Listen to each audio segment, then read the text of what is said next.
आज लोग सत्य नहीं बोलते, और जो व्यक्ति सत्य पर अडिग है, सत्य बोल दिया, जो साच सत्य बोलता है और सत्य का ही सदा पक्ष लेता है, वह व्यक्ति सुखी है। हम तो कोशिश करें कि हमारी वाणी से असत्य ना निकले। यदि झूठ बोलकर हमने 1,00,000 2,00,000 कमा भी लिए तो 1,00,000 2,00,000 तो महीने 2 महीने में समाप्त हो जाएंगे, पर जो तुमने 1,00,000 2,00,000 के लिए झूठ बोला है वो महीने 2 महीने में समाप्त नहीं होगा। उस झूठ का फल तुम्हें भोगना ही पड़ेगा। ये आज का आदमी समझता नहीं है, आज का व्यक्ति समझता नहीं, पता नहीं क्यों नहीं समझता।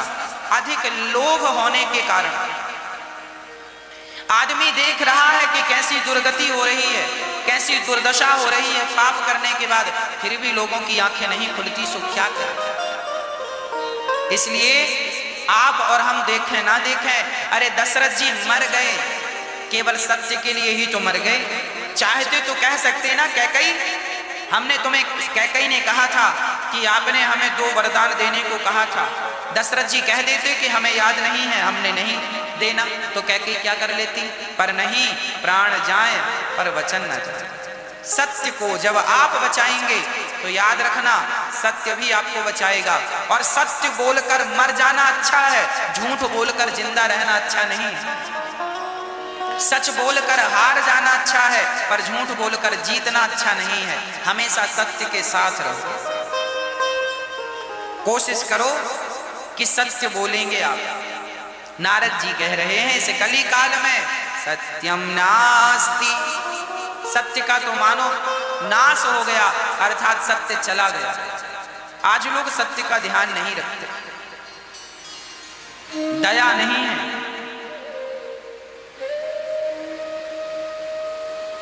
देखिए, जब आपके अंदर दया नहीं होती, सत्य नहीं होता, तो परिणाम क्या होता है जरा सुनिएगा। एक छोटा सा उदाहरण देकर आपको समझाता हूं, एक छोटी सी कहानी आपको समझाने के लिए।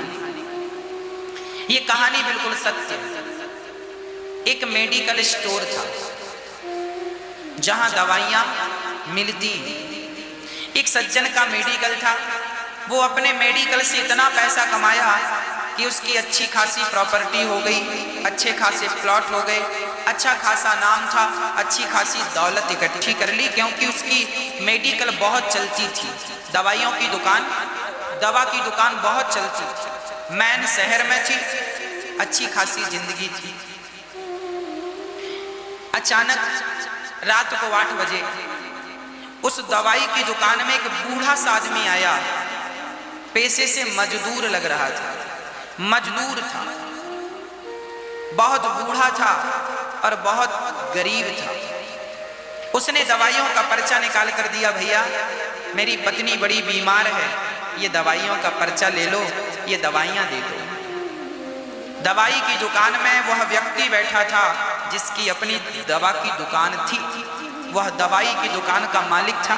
उसने पर्चा लिया और सारी दवाइयां निकाल कर दिया। बिल बना 500 रुपए। बूढ़े आदमी ने सारा पैसा निकाल कर रखा, उसके पास केवल 180 रुपए थे। 180 रुपए। सारे जेब उलट पलट लिए, पर 1 रुपए भी ज्यादा कहीं से नहीं निकला।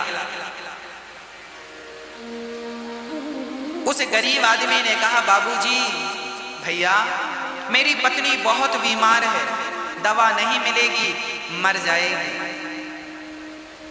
180 रुपए आप ले लो, मुझे लगा दवाई इतने में आ जाएगी।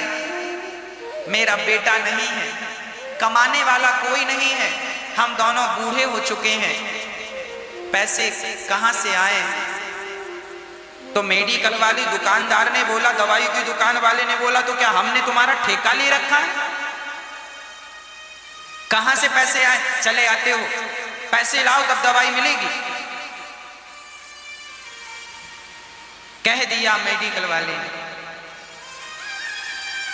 उसके पास पैसे नहीं थे, मेडिकल वाले ने उसके पैसे, दवाई की दुकान वाले ने पैसे वापस कर दिए। कहा जाओ अपने घर, पैसे हो जाएं आकर ले जाना। बूढ़ा आदमी चला गया। घर गया, पत्नी ने कहा दवाई मिली? बोले दवाई 500 की थी, मेरे पास केवल 180 थी। ये नहीं पता था कि कौन सी दवाई बहुत जरूरी है, नहीं तो वही ले आता। दवाई के अभाव में उसकी पत्नी सचमुच गुजर गई, मर गई।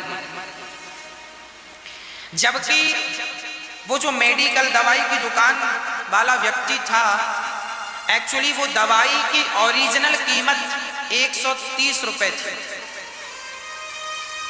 आपको पता है आज भारत में सबसे ज्यादा कमाई यदि किसी चीज में है तो केवल दवाइयों में।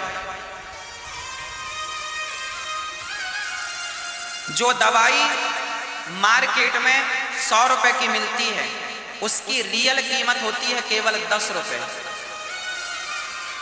10 रुपए की दवाई 100 रुपए में बेचते हैं धड़ल्ले से।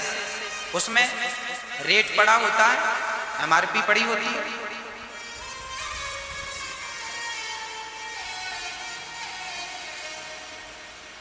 वो व्यक्ति चाहता तो उस गरीब आदमी की मदद कर सकता था, पर नहीं किया। पर देखिए समय ने जब करवट ली तो आगे भी सुनिए, बात पूरी नहीं हुई। दवाइयों की इतनी ज्यादा लोग समझते हैं, पर क्या करें। 500 रुपए का इंजेक्शन 5-5 हजार में भी मिलता है। 500 रुपए का इंजेक्शन।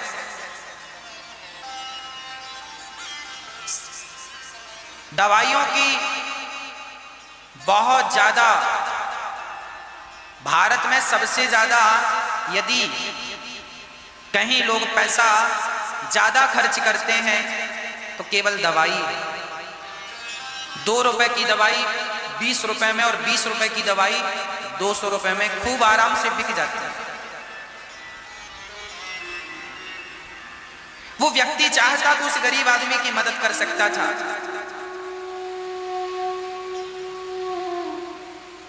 पर नहीं किया। परिणाम क्या हुआ? परिणाम की ओर मैं आपको ले चलूं। परिणाम यह हुआ, उसकी पत्नी मर गई। अब ये साहब जो मेडिकल की दुकान थी, इन्होंने क्या किया, कुछ दिनों के बाद इनके बच्चे को, इनका एक बेटा था, देखना जब परमात्मा की छड़ी चलती है तो समझिएगा, इनका एक बेटा था और वह बेटा अचानक बहुत बड़ी गंभीर बीमारी का शिकार हो गया। अपने बेटे को बीमार देख इस मेडिकल की जो दुकान का जो हेड था, इसका बेटा बीमार पड़ा। इसने बेटे को इलाज कराने भेजा।